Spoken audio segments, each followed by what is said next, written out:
மேட்டுப்பாளையம் அருகே சிறுத்தை அட்டகாசம், கன்றுக்குட்டியை கடித்து கொன்றது, கிராம மக்கள் அச்சம்.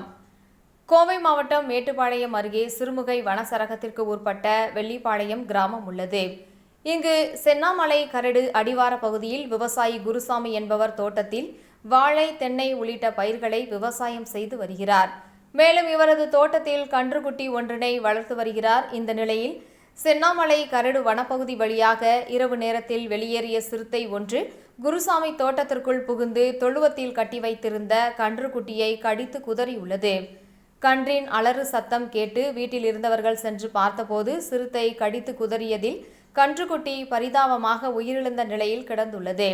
உடனே வீட்டில் உள்ளவர்கள் சத்தம் போடவே அங்கிருந்த சிறுத்தை வனப்பகுதிக்குள் தப்பி ஓடியது.